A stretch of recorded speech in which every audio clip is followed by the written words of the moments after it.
todos los días enfrentarme a mi mayor miedo. Acostarte y despertarte sintiendo que si haces algo mal, está de por medio la vida de tu hija. Estoy en una situación donde tengo que aventarme al vacío y aunque no sé lo que va a pasar, tengo que aventarme. Fundaciones, hospitales, organizaciones, médicos, porque literalmente para mí era como, opérenme a mi hija. O sea, así como, cámbienme a mi hija. Ahora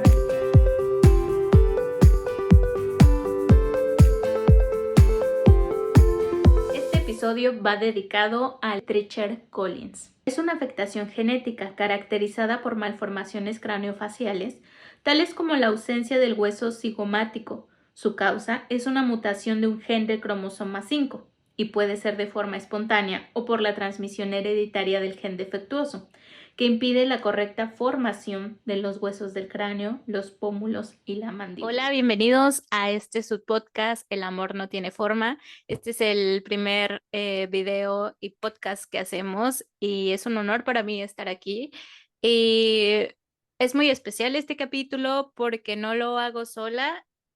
Este capítulo va con mi querida Sara hermosa, que por coincidencias, diosidencias, ahora yo sé, la conocí y este podcast surge, de hecho, inspirado en ella, por eso lleva este nombre del amor no tiene forma, porque es una frase que ella me enseñó y que me resonó bastante para hacer un podcast sobre esto. Y cuando me contó su historia, supe que esta historia tenía que ser escuchada, que muchos tenían que saber que no estaban solos y que había muchos casos similares y que realmente nadie puede decirte que no puedes, pero a veces necesitamos ese empujoncito para decir sí se puede. Este podcast va para darnos cuenta que el amor no tiene forma, que no debemos juzgar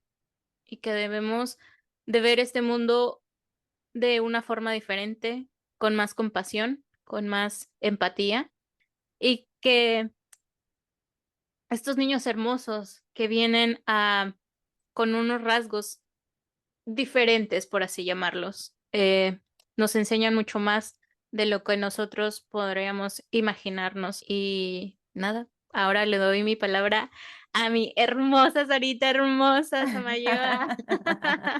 muchas ¿Cómo estás? gracias. Muy bien, muy emocionada, la verdad. Ahorita ya quería, ya iba a empezar a llorar. Ay, mi bella. Porque siento que nuestros corazones están conectados y como tú decís, no hay nada que sea casualidad, todo tiene un propósito mayor y de verdad que deseo que esto pueda llegar a las personas que lo necesiten, así sean 4, así sean 20, así sean miles, que lo que podamos hacer hoy, compartir y replicar tu deseo y mi experiencia juntos y el transitar que hemos tenido como familia en esta aventura, que pueda servir para las personas que lo escuchen o para las personas, si lo escucha alguien y conocen a alguien que le pueda ayudar y que eso pueda volverse una cadena de favores y de amor. Así que muy emocionada y muy agradecida y muy honrada también. Ey, pues bueno, lo que vamos a platicar contigo y el tema de lo que va hoy es el síndrome de Treacher, si mal lo estoy pronunciando, ¿No? ¿Está Collins, bien? y que es una condición genética que afecta el desarrollo, entiendo, de los huesos y tejidos faciales, que creo que tú conoces obviamente más del tema y nos puedes decir, porque, claro, aquí yo soy una ignorante, lo confieso, no sé nada y eso también es otro propósito del podcast, que seamos más simpáticos y que nos interesen más estos temas, aunque a veces no tengamos esas personas cerca de nosotros, pero que cuando las veamos en la calle, lejos de verlos como personas raras, veamos que es una condición y que entendamos desde otro punto de vista estas enfermedades o estas condiciones más bien. Entonces, ahorita Bueno, explícanos un poco más. no, lo dijiste súper bien. El síndrome se llama síndrome de Treacher-Collins y es un síndrome que se caracteriza por diferencias craneofaciales. Hay una película muy icónica de este síndrome en específico que se llama Wonder, que dejo la referencia porque las personas lo pueden buscar en las redes o lo pueden buscar en Netflix. Y específicamente es eso, se considera una enfermedad rara porque la prevalencia es de 1 de cada 50.000 nacimientos. Eh, y no es el único síndrome, hay más síndromes también que son caracterizados por diferencias craneofaciales. Treacher-Collins es uno de ellos. Y realmente, pues sí son, como tú lo decías, específicamente en los huesos y en los tejidos faciales, hubo un subdesarrollo. Entonces, su apariencia es muy notoria y obviamente las personas que tienen esta condición, pues físicamente se ven diferentes. Yo siempre digo, nacen con un moldecito diferente al que hemos nacido todos. Y creo que ese es un gran mensaje. Realmente cuando trascendemos más allá de la parte física, es recordarnos que somos únicos porque no hay nadie igual. De hecho, que por eso tenemos incluso nuestras huellas, no hay ninguna huella que sea, somos únicos, entonces, pero en ellos es muy evidente y hay diferentes grados de afectación. Es decir, hay personas que incluso nosotros hemos sabido de casos de personas que ya muy grandes han identificado que tienen esta condición precisamente porque tienen un grado de afectación muy bajo, digámoslo así. Entonces, como que dicen, yo siempre me había notado que yo tenía algo diferente, pero no era tan evidente. Pero básicamente se caracteriza por vías aéreas respiratorias superiores muy estrechas.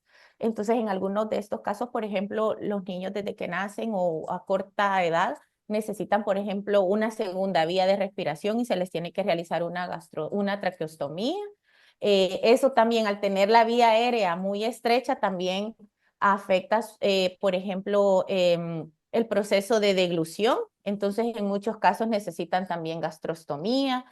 Hay un tema también, por ejemplo, en la formación de sus ojos, que se caracteriza por ojos un poco caídos, y se les conoce también como colobomas, ya en términos oftalmológicos, por las orejas pequeñas o ausencia total de sus orejas, o sea, se forma nada más el lóbulo, a eso se le llama microtia. Entonces, hay diferentes grados de afectación, pueda que algunos tengan afectación leve, moderada o una afectación muchísimo más pronunciada, pero no tiene ninguna repercusión a nivel neurológico, ni a nivel cognitivo, ni motor. El síndrome como tal, pueda que haya otra patología u otra condición que se asocie, pero el síndrome como tal, el niño se puede desarrollar con total normalidad.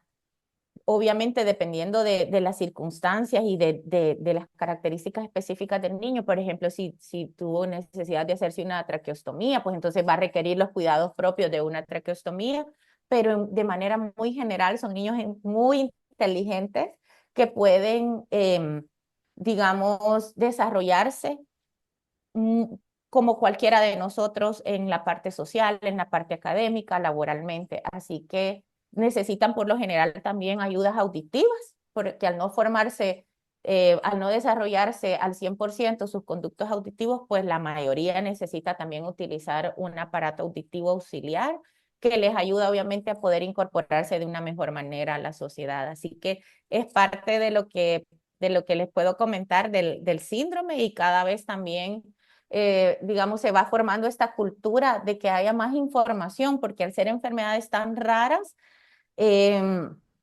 la gente no tiene mayor contexto de la condición e incluso, por ejemplo, hay pacientes y padres que incluso digamos, los mismos médicos no tienen toda la información o los recursos y muchas veces cuesta que diagnostiquen a los niños y, digamos, de alguna manera pues batallan mucho para tener un diagnóstico final con los niños, ¿verdad? Así que creo que esto es muy valioso, este espacio también para poder dar esa información. Solo para que nos quede claro, como cerebralmente no hay ninguna afectación, ellos pueden, entienden y pueden hacer su vida lo más normal posible. La condición solamente está como en el físico, como los vemos, y en algunos casos alguna deformación, pero es física, entiendo, ¿no? El cerebro no Exacto. se ve afectado en ninguna parte. No, neurológicamente no, en sus capacidades motoras, ¿No? digamos, pueden desarrollarse completamente normal. Y obviamente ahí está también la tarea de los padres de poder impulsarlos y tratar de que se incorporen de una manera em, con total normalidad a su ambiente escolar, según la etapa que se vayan desarrollando, entonces no hay ninguna afectación de ese, o algún retraso mental, al contrario, son niños muy listos, con mucha inteligencia, con mucha capacidad de desarrollarse, así que eso es algo importante de aclarar. Ok. Bueno, pues vamos a retroceder a esta parte temprana de cómo, cómo ha sido todo este proceso y cómo tú te diste cuenta que había algo mal. Obviamente no sé, que nos cuentes un poco si fue en el embarazo, fue después, qué pasa, porque pues muchas veces pues embarazada a lo mejor no se puede detectar o sí se puede detectar, ya tú nos dirás, pero cuéntanos un poco cómo fue tu embarazo, si lo supiste antes, después y cómo fue. Bueno, primero, quizás iniciar contándoles que tengo la hermosa oportunidad de convivir y somos una familia Tricher Collins. Tengo una hija de 6 años que es mi luz, se llama Luciana, tiene, bueno, ya les dije 6 años. Iniciamos esta aventura siendo Lucy una niña muy esperada, muy amada, y realmente fue un embarazo que transcurrió muy en paz. Y sí quiero como contar esta partecita porque creo que muchas mujeres, no alertar, sino que como al ser una condición tan, con una incidencia muy baja, entonces no me detectaron nada en el embarazo. Fue un embarazo como muy normal. Solo recuerdo, yo me hacía ultras todos los meses con mi ginecóloga y aparentemente todo iba bien. Me recuerdo que cerca del sexto o séptimo mes me detectaron exceso de líquido amniótico. O sea, yo tenía como una barriga muy, muy grande, eh, pero Lucy también era grande. Entonces, sí me dijo, estás llena de líquido amniótico y sí se pusieron un poquito en alerta porque me dijo regularmente cuando sucede esta condición o no pasa nada, o sea, es como que hay un exceso de líquido amniótico, pero no está pasando nada realmente ni con el niño ni con la madre, pero también en algunos casos puede haber algo neurológico relacionado al bebé. Entonces me recuerdo que me hicieron una revisión así súper exhaustiva de órgano por órgano de Lucy para ver si todo estaba funcionando bien, sus intestinos, su cerebro, o sea, si todo a nivel de sus órganos estaba bien y todo estaba bien. Lo que parecía muy curioso era que siempre que enfocaban en su rostro, por algún motivo no se podía tomar como alguna imagen como en alta definición o a veces siempre aparecía con una manita, entonces solo era como algo muy borroso y nunca lográbamos como ver, como ahora pues tú ves que se puede ver bien definido casi que el rostro del niño y nosotros no nos pasó eso, entonces no requería ningún tratamiento el tema del líquido amniótico y pues llegamos al día del parto, ¿verdad? O sea, ya yo sí me estresé un poco, la verdad, quizás como del séptimo mes que me identificaron eso, pero cuando me dijeron, pues todo está normal, no vemos nada como que nos debería de alertar, entonces llegamos al día del parto, que iba a ser normal, teóricamente, pero hubo sufrimiento fetal y finalmente terminó siendo una cesárea. Entonces, literalmente supimos de la condición de Lucy en el momento del parto, porque al nacer tuvo dificultad para respirar. Y yo estaba todavía como un poco sedada, no me recuerdo muy bien ese momento, pero sí supe que algo no estaba bien porque no me la entregaron, no la escuché llorar. Vi cómo la médico que la recibió la recibe y literalmente salen corriendo para poder proteger la vida de Lucy. Y pues realmente ahí fue cuando empezó, digamos, en ese momento yo no realizaba que algo estaba pasando, sí sabía que algo no estaba bien, eh, pero conforme fueron pasando los días, pues también fui entendiendo y los médicos fueron muy claros desde el inicio, me recuerdo. Tuve la bendición y la suerte que los médicos identificaron el síndrome.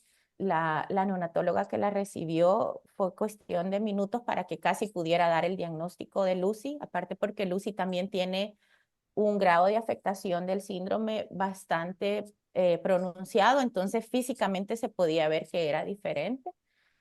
Pero bueno, finalmente yo me quedé ingresada en el hospital y Lucy fue al hospital materno infantil porque era el hospital que tenía las condiciones para poder literalmente salvarle la vida.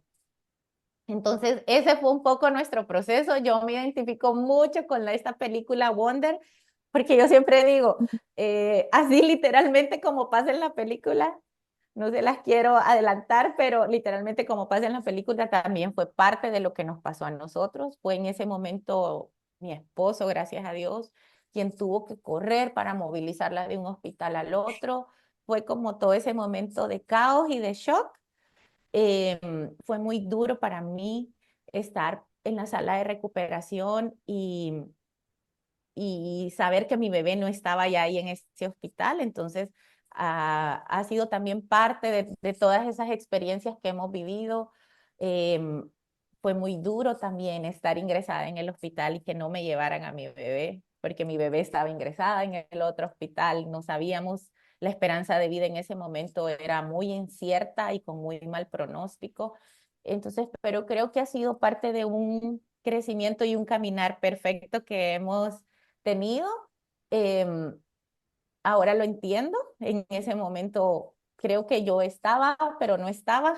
Estaba, estaba en mi cuerpo, pero yo no es mi alma, mi espíritu, mi consciente no estaba ahí. No, no podía procesar lo que estaba pasando.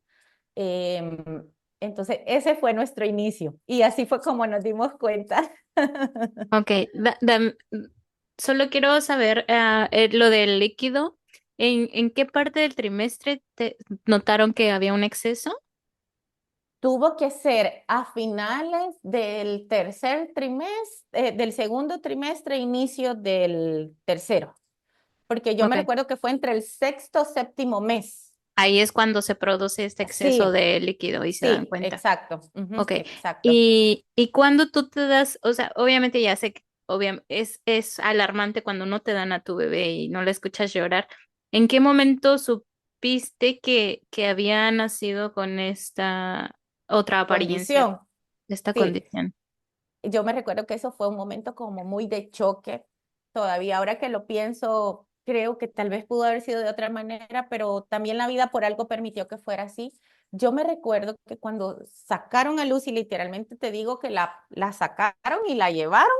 Yo me recuerdo en mi grado de ahí de inconsciencia que tenía, que recuerdo que le vi que no tenía una orejita, o sea, el de lado que la pasaron. Entonces yo me quedé como algo está pasando. Me llevaron a la sala de recuperación. Entonces me acuerdo que llegó la ginecóloga y me lo dijo.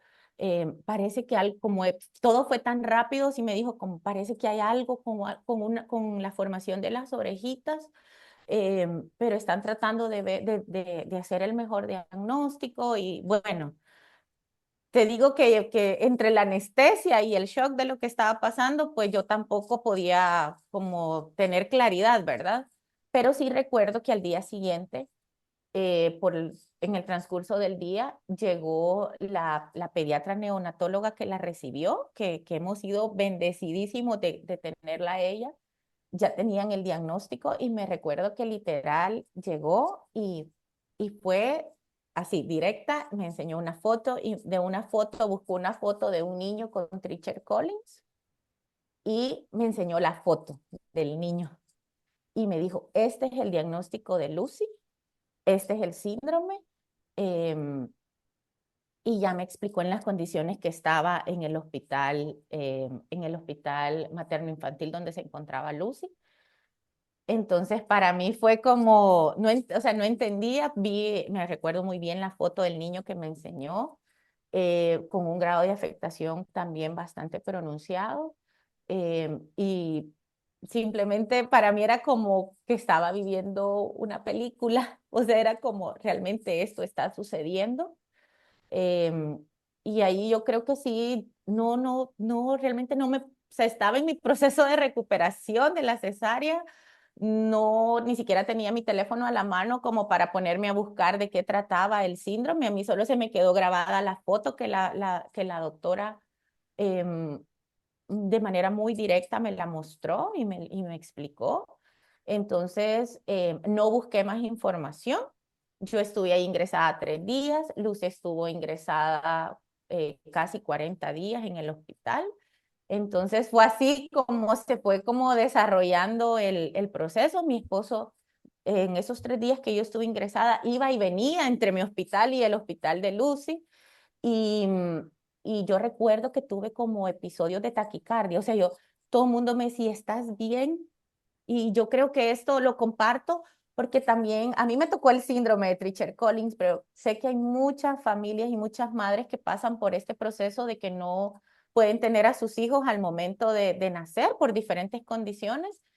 Y aparentemente yo creo que fue una forma inconsciente de defensa de sentirme que estaba bien, o sea, me veían bien, estaba bien, pero tuve un episodio de taquicardia que no me lo podían controlar, o sea, todo el mundo me decía, te sentís bien, es que te ves serena, te ves tranquila, pero mi cuerpo obviamente estaba procesando todo lo que estaba pasando y esa taquicardia era el reflejo de que estaba completamente desbordada físicamente, ¿verdad? Emocionalmente. Entonces, ese fue un poco el proceso. Y mi Pero a esposo Lucy cuando te, ya, perdón, a ujú, Lucy te la entregan, o en qué momento tú sí ves a Lucy, en qué o nunca, y ya que te la quitan, no la ves, no la amamantas, porque ahorita dices que pasó ella 40 días en el hospital y por lo que entiendo ahorita está en otro hospital que no estaba en el sí. mismo hospital. A ver, cuéntame un poco porque ahí ya me perdí. Bueno, sí, nosotros teníamos el hospital donde di a luz. Yo me quedé ingresada porque te cuento que había sido una cesárea y no volví a ver a Lucy. O sea, esa noche no volví a ver a Lucy porque literal se la llevaron al hospital de cuidados para estos casos específicamente. Acá en El Salvador se llama 1 de Mayo.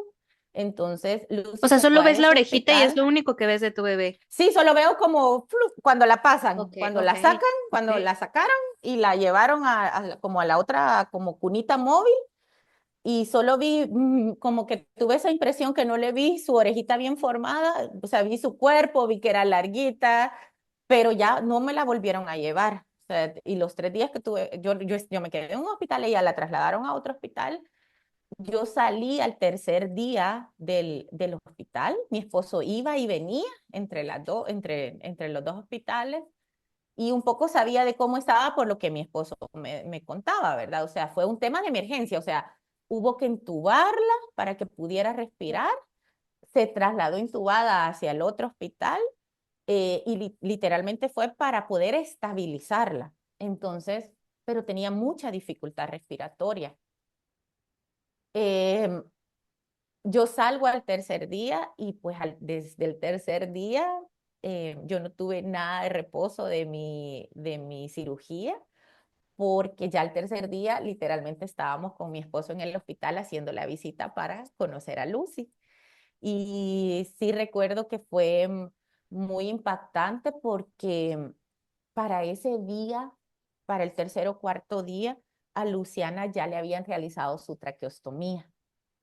La traqueostomía, que sé que ahora es muchísimo más común, pero para quienes no lo saben, es abrir en la tráquea una segunda vía respiratoria. Entonces abren acá un huequito, un espacio, porque ella tenía mucha dificultad para respirar por su nariz, entonces abren acá para poder brindarle esa, em, esa segunda vía de respiración. Y colocan una cánula porque ya luego por ahí pues es donde ellos se ayudan siempre de su nariz y de su vía aérea superior, pero también esta es como un soporte, digámoslo así. Entonces estaba en esa sala de recién nacidos y era cuidados intensivos. Regularmente hay muchas patologías, pero regularmente están bebés prematuros. Entonces los colocan en las incubadoras y fue muy impactante porque pues entramos, habían horas de visita obviamente y entramos y fue ver a Lucy conectada en incubadora, una bebé de 3 días de nacida, conectada a muchísimos cables que ni siquiera entendés para qué es. Habían realizado la traqueostomía.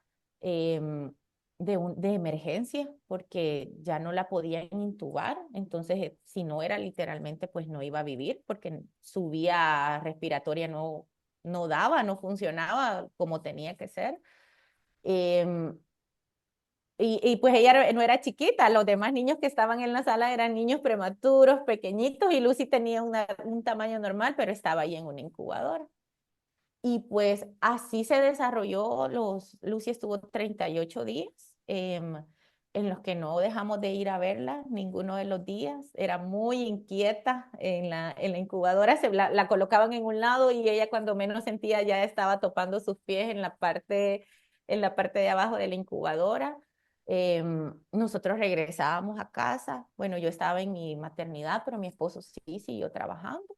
Entonces, eh, siento que Dios te manda a los ángeles que necesitas y el apoyo en cada etapa. En ese momento fue mi hermano quien me llevaba al hospital, allá llegaba mi esposo, allá entrábamos los dos juntos porque solo podían entrar los padres. Eh, Somos bendecidos de los médicos que la atendieron, que a pesar que no habían tenido, digamos, el manejo previo de un caso parecido, hicieron todo lo que tenían que hacer para salvar y estabilizar a Lucy. En ese proceso también realizaron una gastrostomía, porque al tener problemas para respirar, pues también tenía problemas para deglutir y pues había que encontrar una vía para alimentarla. Entonces la gastrostomía es también digamos, una cirugía que se hace se coloca una sonda y esa sonda por ahí se hace pasar el alimento para que pueda llegar al estomaguito y pues Lucy la procesaba bien.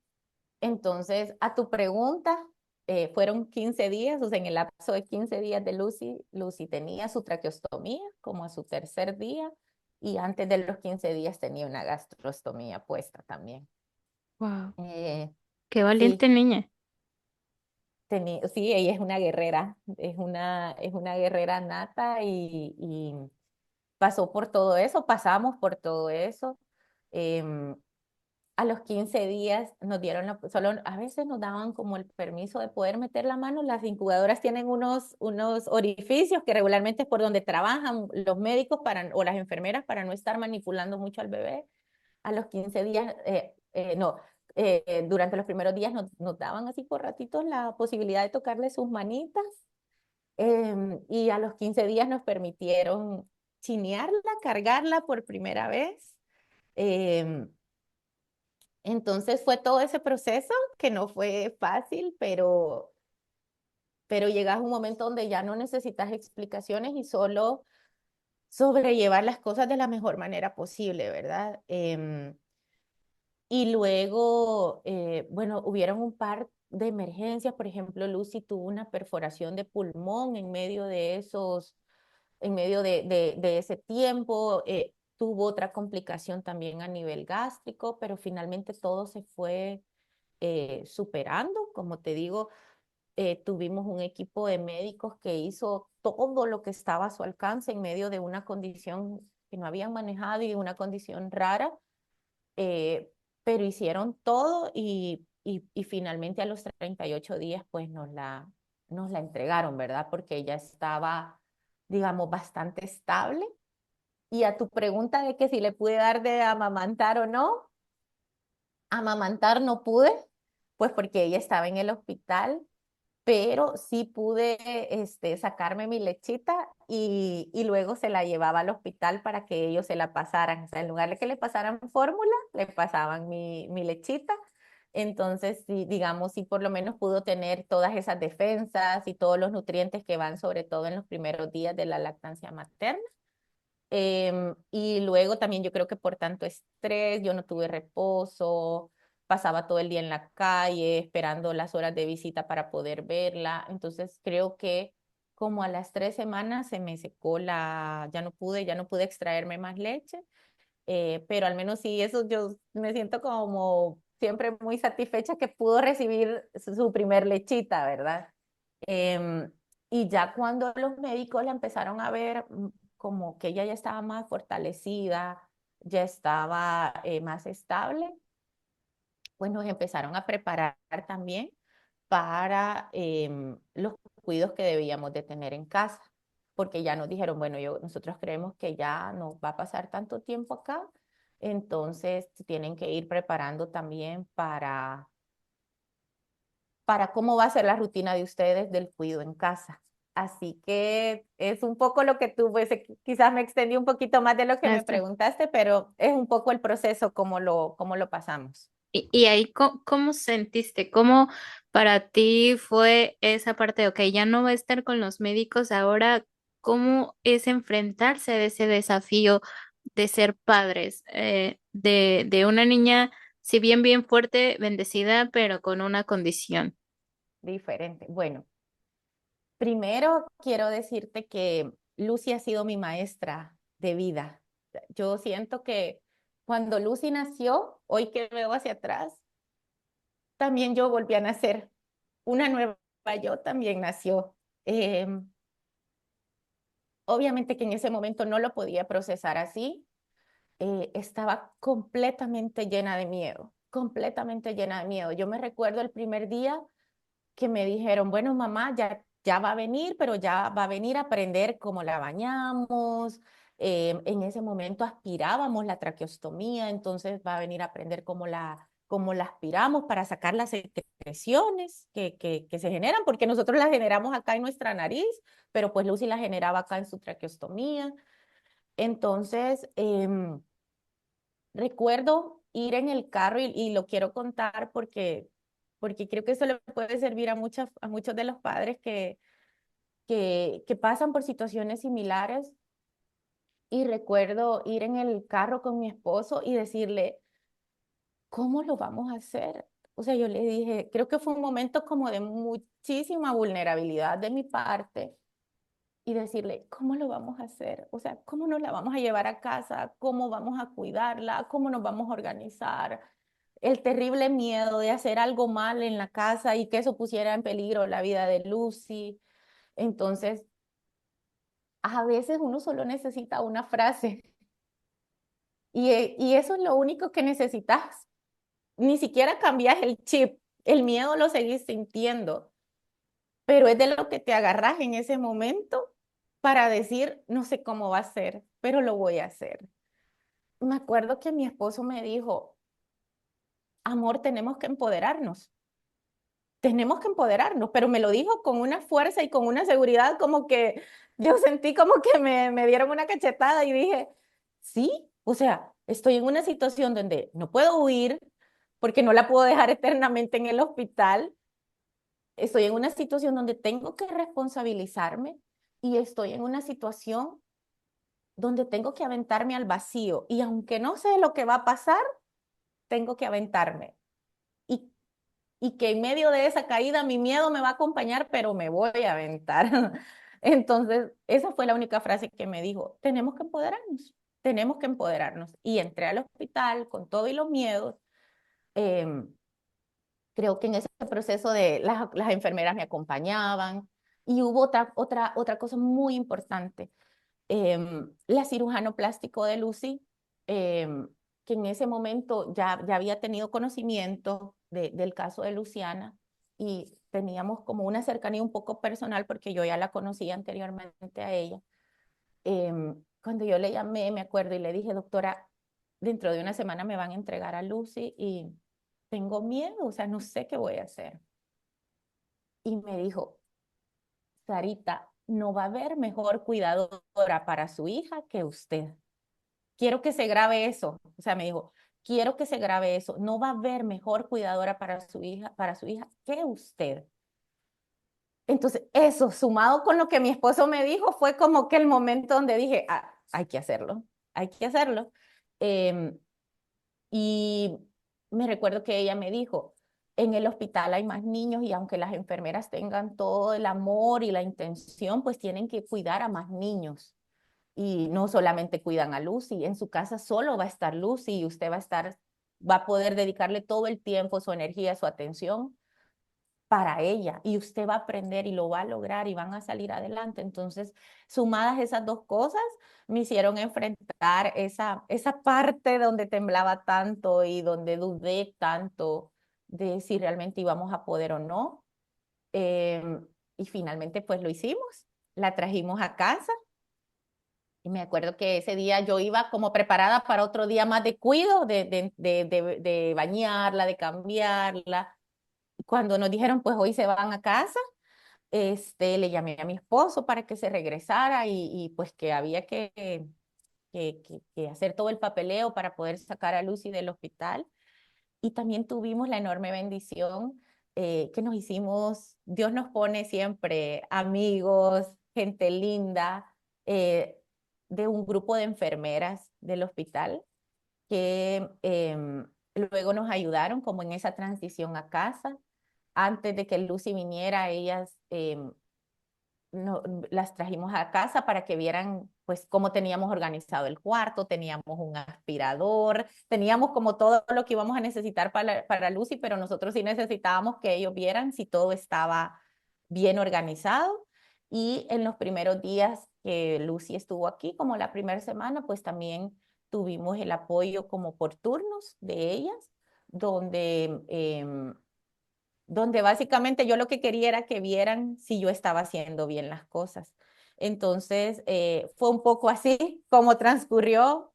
Y si me preguntas cómo lo viviste, quizá esos meses sí fueron como todos los días enfrentarme a mi mayor miedo.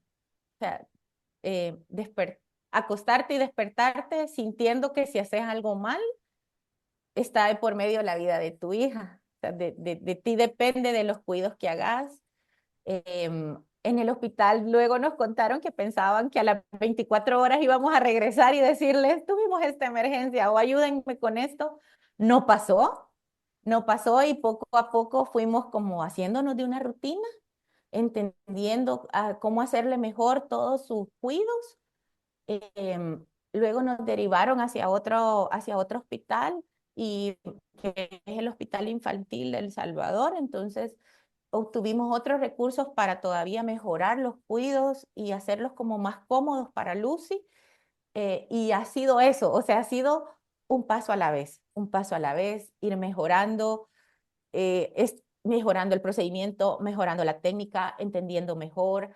Eh, Ha sido eso, un paso a la vez y siempre con miedo de diferentes naturalezas, pero si algo me ha permitido entender ya hoy 6 años y hemos pasado también situaciones de sustos, o sea, no es que todo fue como color de rosa después de salir del hospital, también hemos tenido crisis em, en su parte física, pero si algo que te puedo decir que he aprendido es que mi confianza creció mucho en que todo se resuelve y no de la forma que yo creo que se va a resolver y no tal vez de las personas que esperas que tiene que venir esa ayuda, sino que Dios te sorprende de maneras tan importantes que todo se resuelve, o sea, todo se resuelve, el peor diagnóstico, la peor situación, el peor escenario,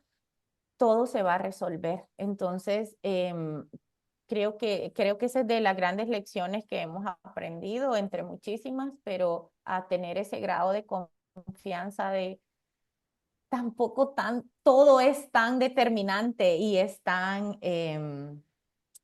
crucial. O sea, todo se va a terminar resolviendo de una forma o de otra. Recuerdo una plática que tuvimos. donde justamente me contabas esta parte que pasaste de no aceptación, ¿no?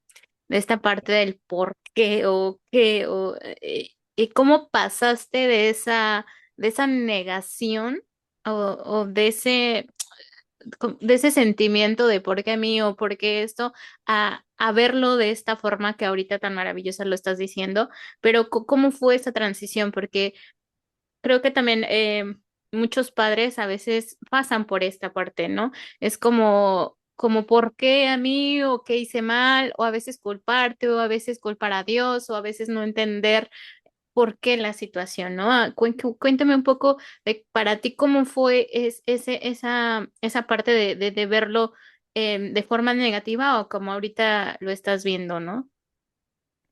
Bueno, primero quiero decirte y quiero ser muy honesta en decir que esto es un proceso vivo para mí.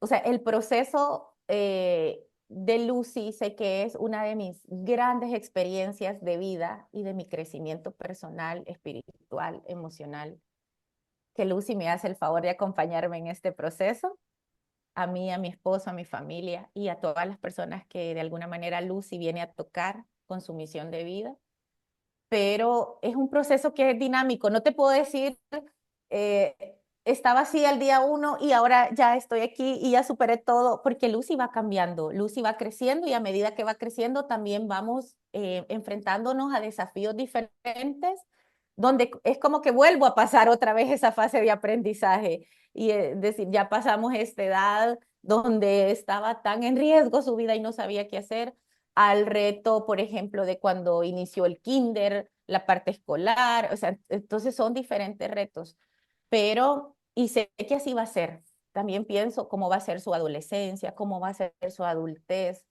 y entonces siempre me digo, cuando entro en esos miedos, no sé cómo va a ser, pero lo vamos a lograr. Creo que esa convicción la tengo ahora de, no sé cómo lo vamos a resolver, no sé cómo va a ser en ese momento, pero sí sé que lo vamos a lograr y que lo vamos a, y que sí podemos y que sé que los recursos van a aparecer, que Dios universo nos va a poner lo que necesitamos para ir solventando cada situación.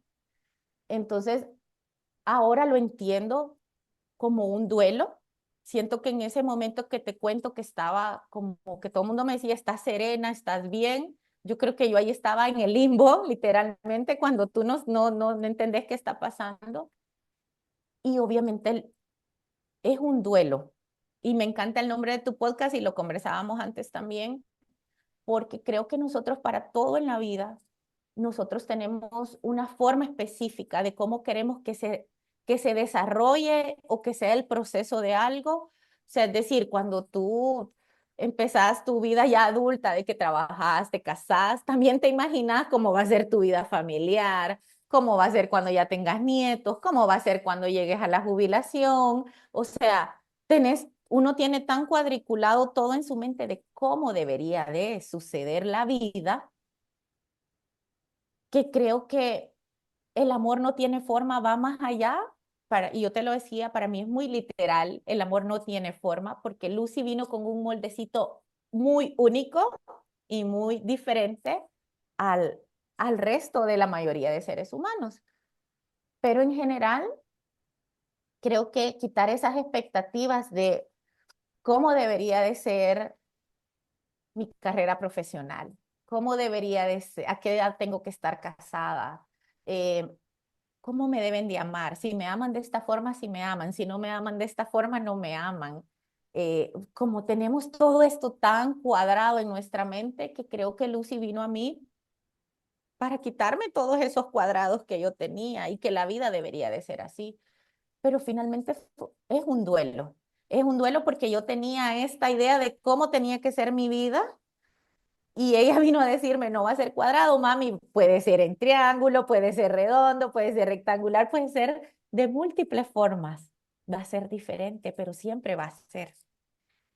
Y aceptar eso, hoy lo puedo decir así, pero no es fácil, porque tú ya tienes un camino tan marcado que si te desvían por otro es como, no, yo quiero ir por aquí porque la vida me está mandando por aquí, no, y ese proceso de sentirme en el limbo, sentirme perdida. Era como si cuando vas en el Waze y en el camino y el Waze te marca una ruta y de repente te recalcula otra, pues eso literalmente fue lo que nos pasó.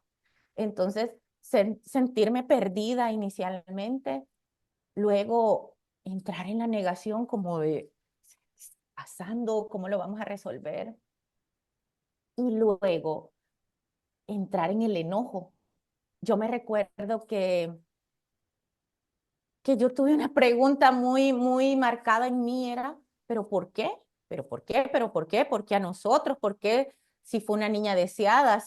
¿Por qué si fue una niña esperada, amada? ¿Por qué si nosotros somos buenas personas, nos está pasando esto? E incluso yo me recuerdo tener preguntas dentro de mi interior de, pero ¿por qué personas, y no quiero juzgar, pero yo en ese momento lo pensaba, ¿por qué personas que son drogadictos, tienen hijos y los niños nacen bien? O sea, ¿por qué? ¿Por qué? ¿Por qué? Porque fue la gran interrogante eh, de querer entender y yo quiero ser muy honesta y decir que cuando las personas me decían, es que Dios sabe a quién le manda este tipo de pruebas, porque yo sé que a la mayoría de papás, de familias que pasan por una situación similar, ni tú sabes cómo reaccionar, ni tu entorno, ni siquiera saben qué decir. Muchas personas optan por alejarse de tu vida. O sea, uno lo ve muy marcado, personas que estuvieron antes de Lucy y gente que desaparecieron cuando Lucy nació. Ah, Ahora lo entiendo porque no saben cómo reaccionar. O sea, no te pueden decir todo va a mejorar, porque no es cierto. No te pueden decir, o sea, no saben qué decir, no saben cómo reaccionar. Y entonces lo que encuentran para decir es, Dios sabe por qué, porque Dios sabe que tú sos fuerte y por eso a ti te mandó esa prueba. Y yo me recuerdo que a mí me daba mucho enojo cuando alguien me decía eso, porque yo decía, no, yo no soy fuerte, Dios, yo no soy fuerte para llevar esto, yo no puedo, yo no voy a poder, ¿por qué a mí? ¿Por qué a nosotros? Em, y entonces me sentí muy enojada con el concepto que yo tenía de Dios en ese momento, porque a mí me habían enseñado que si tú eras bueno, pues te pasaban cosas buenas, o que si tú al menos eras bueno, no te iban a pasar ese tipo de cosas. Entonces, ¿ves cómo yo tenía tantas ideas, tantas creencias, tantos paradigmas? Eh, y lo viví de esa manera, o sea, lo viví, como te digo, fue como que yo llevaba mi proceso interior, pero a la vez siendo mamá, y en ese caso yo tampoco podía darme el lujo como de decir, ay, estoy en depresión, no salgo de mi cama, no, porque también tenía que atender a Lucy, em, tenía que hacer la vida lo más normal que podíamos, pues seguir viviendo, seguir comiendo, seguir bañándonos, entonces no era como un proceso donde yo podía. Tal vez sí quería quedarme en la cama y decir, no quiero salir, no quiero enfrentar mi realidad, pero no podía. Sí tenía que levantarme y hacer lo que se requería en mi día. Pero yo sí me fui eh, identificando. Yo ahora sí creo que fue un periodo de depresión en ese momento y por varios años no lo llamé depresión, como esta tristeza profunda, profunda, profunda. O sea, yo estaba ahí viendo a Lucy en su cunita, pero yo sentía una tristeza de verdad muy profunda y decía, esta no soy yo. Había algo dentro de mí que me decía, esta no sos tú. Literalmente me estaba marchitando, muriendo, algo se estaba apagando dentro de mí y, y para acompañar estaba enojada con Dios. Entonces fue un periodo muy contradictorio dentro de mí, eh, pero creo que la vida te va enviando lo que necesitas. En mi caso, y lo respeto muchísimo porque eh, incluso creo que en algún momento voy a tener que hacer uso de alguna terapia de psicólogo o de psiquiatra, pero en ese momento algo dentro de mí me decía que no era ese el camino. Incluso te cuento que yo hacía citas con psiquiatras para poder ir y yo misma las cancelaba porque era como que algo dentro de mí me decía, no, no es por ahí, no es por ahí. Y pues tal vez en esa parte quiero ser como muy general, pero a la vez sí contar que el recurso para mí sí fue varias terapias holísticas de espiritualidad, de apoyo emocional, las que en ese momento literalmente me salvaron la vida porque creo que estaba muriendo en vida en ese punto. Em, entonces, a partir de ahí, por eso te digo, yo volví a nacer porque fue algo de lo que me agarré, como esa rama donde me tomé y no me he soltado hasta el día de hoy porque ha significado para mí un crecimiento emocional, espiritual, de poder entender mis desafíos de una manera diferente, de, de que cuando estoy cayendo en ese rol de víctima, de decir, no, esto es una gran oportunidad para crecer, tenés a un ser maravilloso que te ha hecho ver la vida de una manera totalmente diferente. Yo recuerdo que para retomar tu pregunta, cuando salí del hospital, y quiero como aclarar dos reacciones completamente diferentes. Para mí fue como esto, ¿por qué? ¿Por qué? ¿Por qué? ¿Por qué? Y mi esposo fue la aceptación total. Ah, Entonces, yo salí, yo salí y a buscar fundaciones, hospitales, organizaciones, médicos, porque literalmente para mí era como, opérenme a mi hija. O sea, así como, cámbienme a mi hija. Ahora lo mm, entiendo, ¿verdad? O sea, yo escribía hospitales en Estados Unidos, buscaba a las mamás que tenían hijos con la misma condición, buscaba fundaciones, de algunas me contestaban, de otras no. Pero realmente ahora entiendo que lo que quería era saltarme ese proceso de aprendizaje. O sea, inconscientemente yo no quería pasar por esa etapa de dolor. Y poco a poco con los meses, con el tiempo, fui soltando esta idea de que cámbienmela. O sea, y fueron llegando recursos a mí poco a poco. A veces llegaba un video, a veces llegaba un libro, a veces llegaba la historia de alguien que ya había pasado por algo similar. O sea, muchas cosas que fueron como, yo siento que como un rompecabezas que donde yo pude ir poco a poco teniendo más entendimiento y comprensión de lo que estaba pasando, eh, hasta que hoy entiendo que lo que estaba tratando era de controlar el proceso. Y realmente he entendido que todo el crecimiento y todo el aprendizaje precisamente es de transitar este camino, no de querer saltarme los obstáculos o las partes difíciles del camino, sino que realmente toda la riqueza, el aprendizaje, el amor que me he llenado, los miedos que se han exacerbado en todo este proceso, realmente ahí es donde está la sabiduría y el amor del que Lucy me ha llenado. Entonces, em, es así como lo hemos transitado. Es un poco, es un mucho de lo que te puedo compartir. no, no, es muchísimo y para mí llevamos la mitad de lo que te quiero preguntar. Porque hay demasiado que nos puedes compartir, así que nos vamos a ir a una segunda parte, Ok. porque quiero que me cuentes también cómo ha sido esta experiencia desde el lado de la mujer, porque nos has hablado también de ahorita del lado de mamá, pero me interesa también saber qué pasa con la mujer, con Sara mujer. Me interesa saber también mucho de que nos cuentes un poco cómo de esta parte de la sociedad hacia ustedes, hacia Lucy, podemos ayudar, porque justo comentabas, ¿no? La gente se aleja porque no sabe, y eso también es como una de las cosas por las que quise hacer este podcast, porque yo no sé cómo reaccionar. Soy de esas personas y también me di cuenta de eso, ¿no? Soy de esas personas, no sé qué hacer, no sé qué decir, o si veo a un niño, no sé, en la calle con autismo o se comporta de una cierta forma, no sé cómo reaccionar, ¿no?